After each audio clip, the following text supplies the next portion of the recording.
Okay, welcome to video number 2. What we'll do here is just go over quick tuning of your PC or Mac and explain how to use the 4-octave keyboard here and in the next panel. So what we'll do is the same thing we did in the first video. And by the way, you should or maybe would want to go back, rewatch the first video, and when I do open up these panels and put in my beats, just pause the video right about here, grab your pencil tool, open up this panel, draw in the same pattern that I have, use the same kit that I used, and you'll have exactly what I have, and use the same tempo. And we can follow along and do this together so that it's nice and easy for you.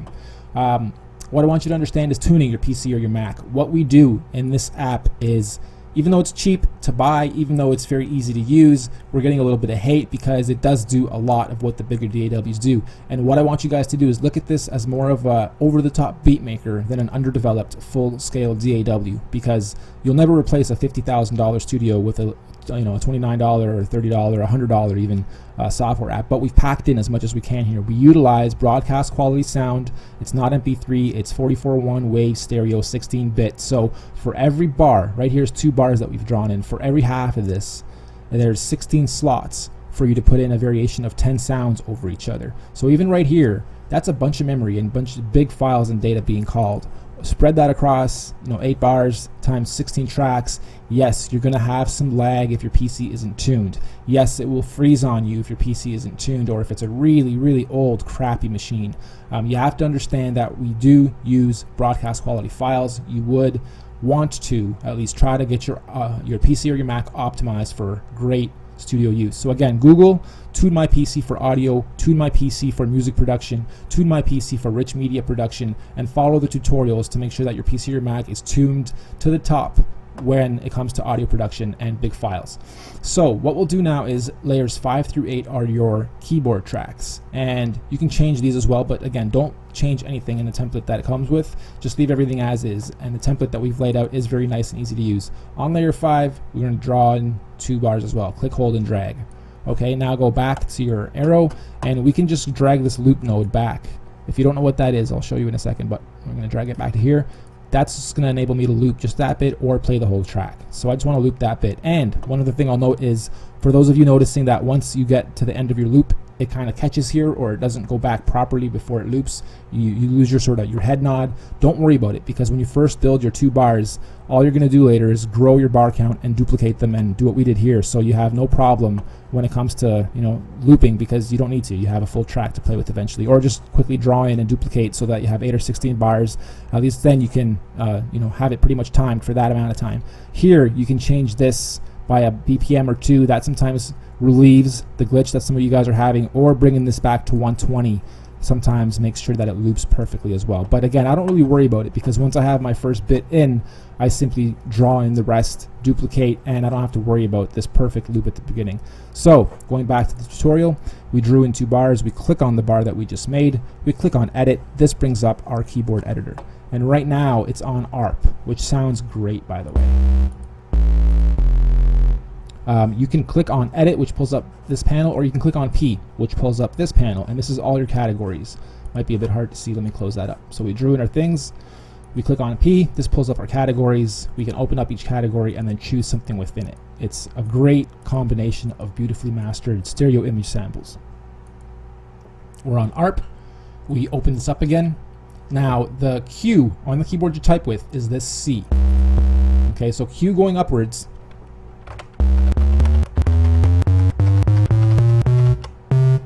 is that octave. This octave down here is available by pressing the Z or Z going upwards on the keyboard you type on.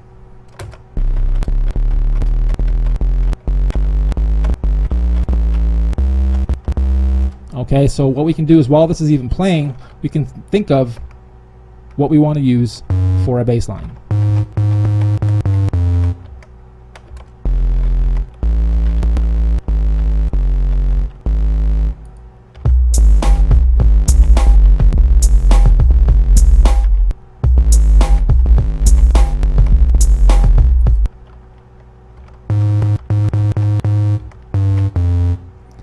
We can record that as well. So when we click on record and play, we can actually use the keyboard we type on to lay in the notes. Check it out.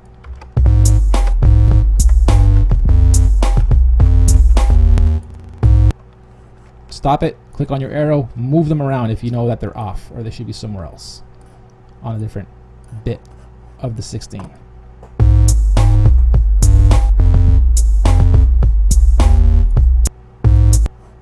Close, holding down shift, click, hold, drag, click, hold, drag, click, hold, drag. So now again, we have 8 bars, put our loop back on, move this back out. We have a simple bass line that we just drew in.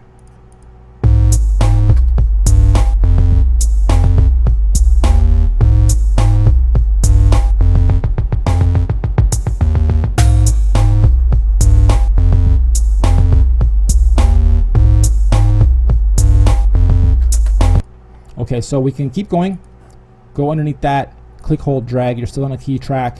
Same thing applies, click on P, you get all your categories. Kind of like that. We'll just add 1 for the whole 2 bars. Close, and we put that here and just here. By holding down shift, click, holding, and dragging. Okay, next. Another one, 2 bars, click, hold, and drag, click on P, click on, let's say, ethnic. Let's click on detune. Might sound a bit awkward because it is literally detuned, but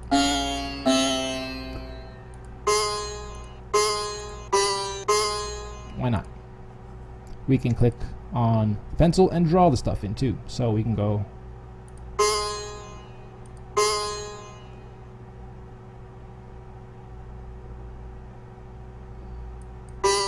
a little bit complicated at first because you're looking at where to drop the note and you're looking at here to see which note's highlighted and you're making sure that it all makes sense. So take your time with it. There's no rush.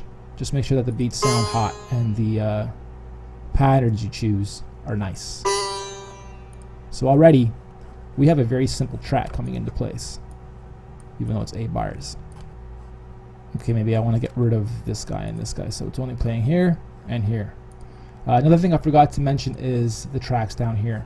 These 16 are these 16, and it basically allows you to change the volume of each track or solo or mute each track. So if I don't want one of these drum tracks, let's say number 2, I can simply mute number 2, and that'll mute. Let's click record off. Check it out.